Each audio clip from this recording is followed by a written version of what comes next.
Chapter 2. The Green Hills Neighborhood. A cold summer night, the sky was clear with a full moon. The moonlight was reflected on the little cloud cover that day covered a large valley, but above all its town and its neighborhood.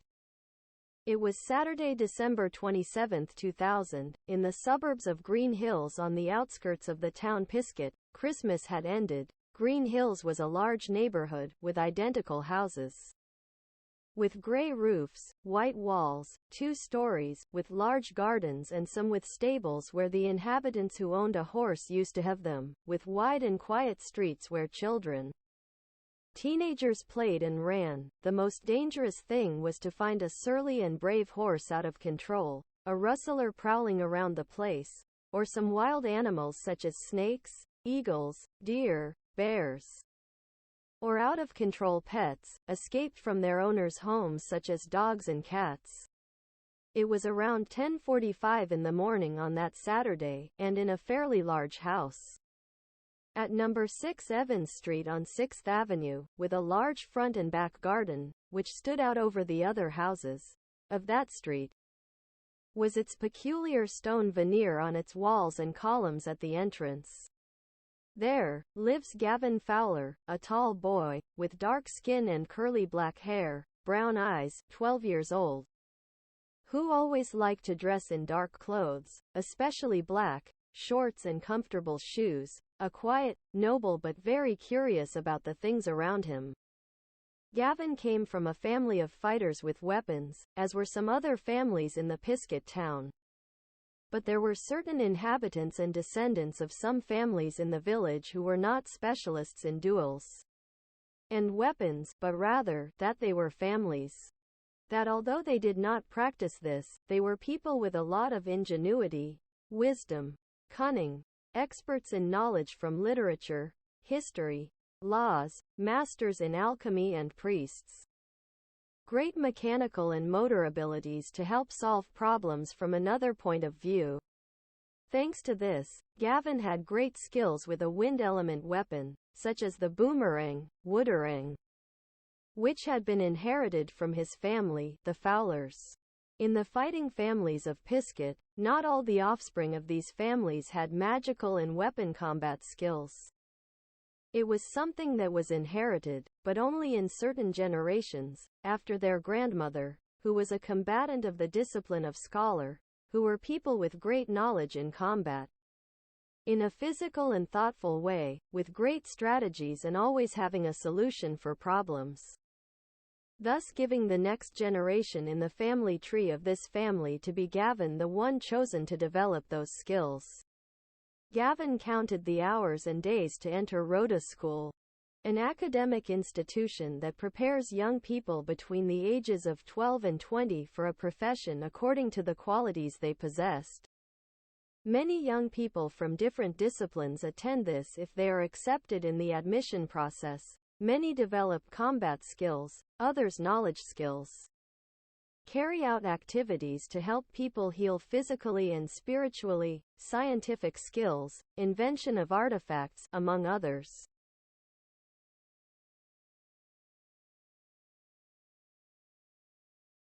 Things. The Rhoda School is the only school in the town of Pizcet. The majority of the town's inhabitants once attended the classrooms of this place, and their entire family had passed through there as their school. Specifically in the house of the Jade Clovers, all of the Fowlers had passed through this house, and they had no doubt that Gavin was going to be assigned to that house in a few days. The Rhoda School trains students academically through the spiritual doctrines of the god Eshin, which thus helps all its students to learn hand-to-hand duel techniques, weapons, potions and defense with dark and light magic, special skills to develop wise, strong adults with the capabilities to defend their most valuable treasures, whether it be family, a love, a friend or a cause when it warrants it. Gavin, like his ancestors, possesses the discipline of scholar. He hopes to master the skills of the boomerang as his grandmother and other ancestors did. In addition to that, Gavin was a somewhat lonely young man. The friends he grew up with in his neighborhood had been gone for about 6 years, so he only spent time at home.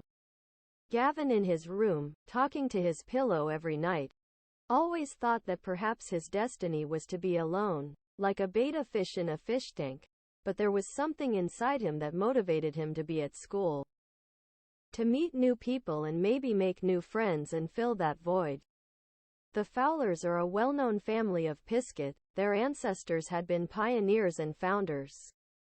Along with other families such as the Baldwins, the Summers, the Pearsons, and the Josephs, they were the first to arrive and establish the town in the 1920s. And he was 30 when his grandmother arrived here, and the neighborhood street was honored in the name of his grandfather as a pioneer of the town and the services he gave to it during his life. About 2 or 3 weeks passed, and at his home, Gavin left his room, in which he had already left his backpack ready with all the things for school. He went through his entire home, which was quite large with several rooms, a large dining room, the gardens and so on, since his grandmother, Nevis, was calling him from the living room to tell him some things about school and that she wanted him to know before leaving. Lunchtime. "Hi, Grandma," said Gavin, and the old woman, sitting in her chair by the window, knitting, with a view of the neighborhood and the town, responded, "Hello, my child, I was waiting for you. Come, sit down. I want to tell you something very important, which I need. As far as you know, it's like a mission. But you should know it and take this message to your future friends," said the old woman as she put her fingertips together. "Okay, tell me, I'm listening to you." Gavin answered curiously. The old woman put aside the wool and the needles, and settled down in her chair, and began to tell him a story. Nevis Fowler was 85 years old, he had white hair. He always carried his cane and his brown tunic, he wore it for more than 20 years old for a promise to the celestial deity Serena. She was an oak, despite her age, she had an excellent memory. "Well, look, the time for you to start school is approaching. I'm not going to tell you or go into academic or social details and things like that, but what I want you to know is the following. My mother, Tanya, when we lived in the town from St. Marty, long before coming here, told me a story about a prophecy," commented the old woman as she closed her eyes. "A prophecy? About what?" Gavin responded as his eyes jumped. "Many years ago, in this small town, there was an evil witch, who was a former teacher of the Rhoda School in its beginnings, of the founders. It is said, she was a descendant of other witches who have lived centuries ago. The prophecy says that at this time one will appear among us again, and as on those occasions centuries ago.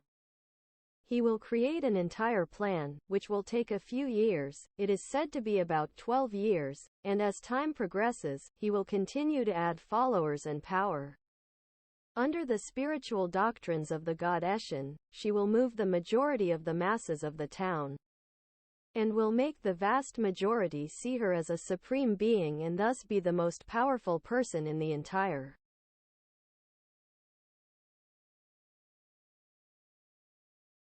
town, argued the old woman with a worried expression. "But why at school?" Gavin asked as his nostrils flared. "Well, it's simple. All the people in this town have passed through there as their alma mater, and those spiritual things are in each of our souls, so it is easy to take control of the minds of all those people. In addition to that is not only dominating the world, but it is bringing ruin, devastation to this place. The city hall vault has a large amount of money and gold. And when she comes to power she can get hold of it, for example," said the old woman. "And what about the patriarch? Why don't you tell him about this?" asked the boy, looking for solutions.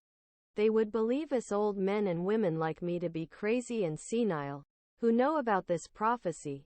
Our grandparents fought many years ago to have the peace in which we live today. The patriarch knows it, of course he does, but since years ago peace has reigned in this place, they have ruled out any strange or supernatural activity like this. This is left in the hands of young people like you, Their generation has been chosen and they must be prepared, but they must be cautious and let time move forward. But always taking a look at what is happening around, because she will be building her allies and bases for what will be in 12 years. Keep your future friends with you. Some people will disappear. Others will do bad things while under the effects of her. That's how it all started that time.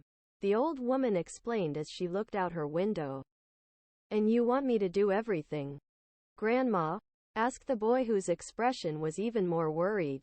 Ha ha ha, laughed the old woman. No, I'm sure that at school you will meet more people who have told you about this because of their ancestors, but as I told you, with great caution, make friends, make allies, unite, and defend this town, said the old woman with a smile of hope. So the witch is already here among us? Asked the boy as he looked towards the sky of the house. It is possible, but it will not be revealed to everyone from now on. His reincarnation must already be here, in the school itself, or somewhere else, but obviously as time progresses, you will deduce who she is, since, if she manages to come to power, with her dark magic she will cause all kinds of confusion among everyone in the town, starting with the other students, teachers, and make them work under her orders in order to obtain the supreme power, commented the old woman as she returned to take her needles and her knitting wool. And centuries ago, who finished off her predecessor? The boy asked curiously. It's in your veins, because of your great-great-grandmother. It was a group of very brave boys, heroes. All from different disciplines, they worked as a team and defeated her. Young people like you tend to be. I don't know. Penetrating the mind of a young man is difficult, his thoughts are varied. And that will help them block the mind. At that time, that group of young people sealed it in a crypt that is in the great cathedral of the town, but unfortunately, that seal breaks every few years, commented the old woman. I understand. Well, I will be very careful. Thank you very much, Grandma. I promise you that we will not fail in this mission and we will have a good future of peace and prosperity in the town. The boy answered with an expression of happiness for what awaited him. Let's hope so. That Eshin will accompany you, the old woman concluded. Gavin left one of the rooms of his home after speaking with his grandmother, and left in the fourth. He was there all afternoon thinking about what she had told him, whether it was true or a lie, but he just let time move forward. The days passed and there was exactly 1 day left until school started. In the dining room of his home, the rest of his family was waiting for him. Hey, are you ready to go to school? Asked Ethan's cousin. Of course, Gavin responded. He has to be. We bought everything yesterday, his uniform, his books, graphites, cauldrons, backpack. Everything that the school list that they sent us after accepting the admission letter that we sent last year said, responded his father Ralph. From the armchair at home while watching a game between the Warriors and the Dragons, teams from the local Footbase League. School is a good opportunity for you to meet other kids and, at the same time, to improve your spiritual relationship with our god Eshin, responded his mother Milena. Yes, I know, Gavin replied. Ha ha ha. Teenagers know everything and they always get into trouble for thinking they know everything, answered his Aunt Helen. Gavin was feeling uncomfortable at lunchtime. While at the table with his entire family he was enjoying a great feast. There was turkey, fruits, vegetables, pastries and many culinary delights. After taking a sip of the lemonade juice, he turned around and made eye contact with his grandmother, where she winked and smiled at him. For Gavin, that was like getting the discomfort out of his mind, and he knew that meant that everything was going to be okay. When lunch was over, he planned to go for a walk around the neighborhood, taking advantage of the summer afternoon with beautiful clouds in the sky that flashed orange and pink rays as the sun set in the west. Leaving the house, Gavin runs into her cousin Candy, and she asks him, I noticed you were a little stressed and uncomfortable at lunch. Is something wrong? Nothing special. I'll go out and breathe fresh air for the rest of the afternoon, Gavin answered. Look, I know it's stressful going to school. I still remember the first time I went, the house assignment, the classroom, teachers and so on, but the most important thing is the friends you're going to make there. Maybe even whether Professor Odward of astrophysics and Professor Arnold are professors there. They have taught the whole family, argued the girl. Do you really believe that? Gavin asked curiously. This is my advice. You are nice, trustworthy, with a good heart. You will make friends. I am sure that some kids from these suburbs will also go to school. In addition to that, you will meet all kinds of people. You must be careful to choose the best people who want to be with you. Not all people have good things. There is light and darkness, bad people, good people. We must always be on the good side, as Grandma says, always towards the side of the light, Candy commented with an expression of happiness. MJM, I understand, thanks Candy. See you soon, said Gavin, and then he left his home, and began to walk through the neighborhood towards the south. After walking a few meters, Gavin notices that there is a boy asking help. Help! Help! The boy shouted and Gavin approached him and asked him, What's wrong? Old William Bowl took my horse from me. He hit me. I fell off him and hit myself, said the boy. Are you okay? Do you need me to call the Antoska clinic? Gavin asked as he helped the boy. The furious and angry young man tells Gavin, No, I feel fine. I just want to get my horse back. Help me. I thank you infinitely, and Gavin, thoughtful and knowing that he had nothing to do for the rest of the afternoon, agreed to help the young man. Sure, I'll help you. Where does that old man live? Asked Gavin. At that the young man, thick, with light skin, short hair, with 2 moles near his lips, smiling, but not in this case, stood up. He stood up, took his lumber trident and told Gavin, on the next street, at the end, there is your home. Let's go. Gavin and the young man ran to the end of the street, until they found the home of the old grumpy William Bowl. This is it. It's here. Look. There's my horse. The young man shouted with a happy face. Come. Help me free her from this rope that is tied to this apple tree, the young man told Gavin. Thus, they both began to remove the knot that tied the rope to the apple tree, when suddenly, they heard a door being pulled and the sound of a sharp knife that touched the concrete of the sidewalk in front of the house, producing sparks thanks to its powerful stainless iron razor edge. You're not going anywhere with that mare. Leave her where he is. I already called the Sentinel station, so they can take care of her and take you to the cells. You lemon thief! Old William Bowl shouted angrily. Lemon thief? What is he referring to? Gavin asked, looking at the boy. At the back of the neighborhood there is a place where there are no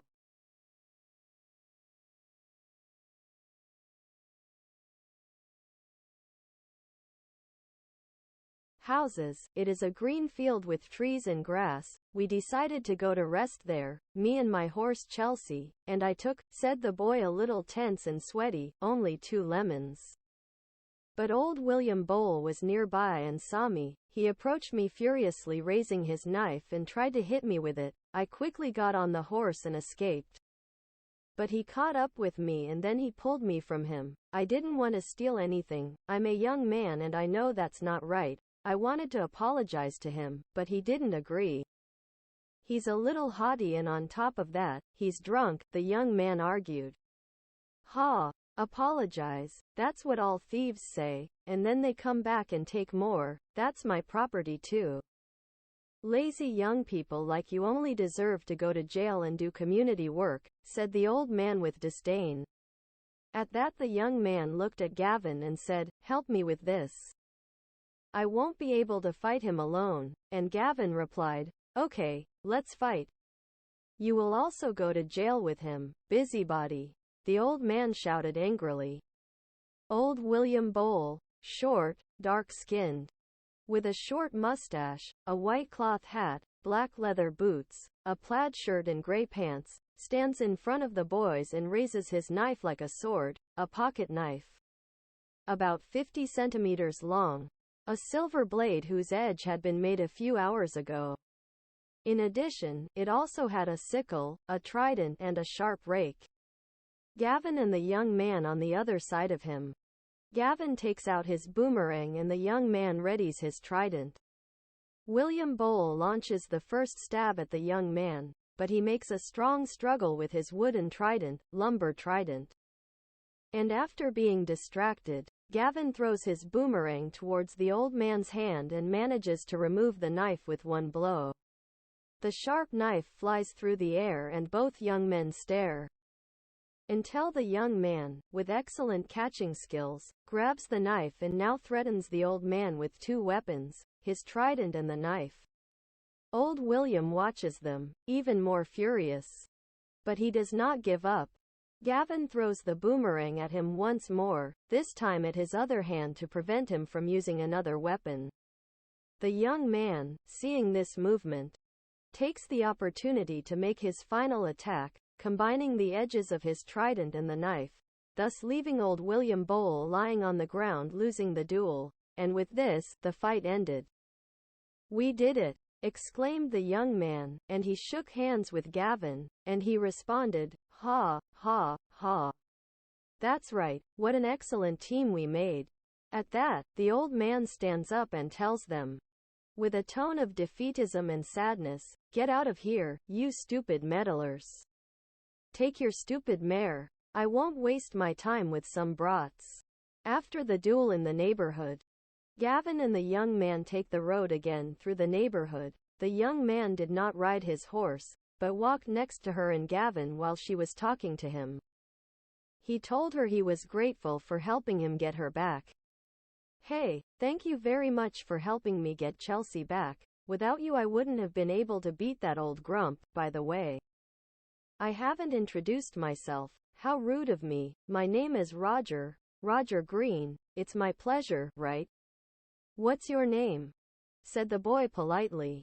"Nice to meet you, Roger. My name is Gavin. Gavin Fowler, and don't worry, I think that in a moment when you lose your horse, the least you think about is showing up. Here the most important thing was help and luckily I was close," Gavin responded with a kind expression towards the boy. "You're right. Hey, do you live nearby?" asked Roger. "Yes, halfway down the street from William's old man. That's where my home is." "I didn't know that old Grump lived on this same street," Gavin answered, pointing towards the end of the street. "That's great. You live here in Green Hills too?" "I live here too, but on number 4 Street, 24th Avenue. It's a few blocks from here, not very far in fact," Roger responded as he placed his trident on his back. "That sounds great. Oh, for heaven's sake. Look at the time, it's getting late. I have to go eat and get things ready for classes," Gavin said with a worried expression when he saw his watch. "Damn. It's true," Roger answered. "Are you also going to Rhoda School tomorrow?" Gavin asked. "Yes, I'm a first year. I'm 12 years old," Roger answered. "I'm 12 years old too. I think we'll see each other tomorrow in that case," Gavin replied. "Of course, I'll look for you tomorrow at school. I like you. See you later, Gavin," said Roger as he said goodbye. Young Roger mounted his horse and went down the neighborhood to his home. And Gavin returned home to take a bath, dinner and get everything ready for bed. He had to be early at the train station in the Central Market, which would take him to the Rhoda School, which was on the other side of the town, to the south, near the meadows. Arriving home, young Sophie, a girl with red hair, light skin, short and with a big smile, a neighbor of the Fowlers. She is in her 3rd year of school and in that moment she says to Gavin the following: "Hello Gavin. How are you? Are you ready for school?" "Ha, ha, ha. Well, I think so. I don't have as much emotion as you." "Ha, ha, ha." Gavin replied. "Ha, ha, ha. I see. Well, I just wanted to give you some advice, to be careful. There is a guy named Brian Bulworth. He is from my class, this son of a. Sorry, he only causes trouble against all the other students. He is a bully, so be careful. Be careful if you run into him, and for nothing in the world do you try to confront him. Try not to be close to him. He is too strong, argued the girl. He must be the typical big fat guy who scares others younger than him. Ha, ha, ha. It is not like this? Gavin asked, as a voice was heard in the distance. Sophie. The food is ready. Eat so you can go to sleep because there is school tomorrow. Sophie's mother shouted from the kitchen of the house. Anyway, ha, ha, ha. I'm leaving, see you. Goodbye, said Sophie as she ran towards the door of her home.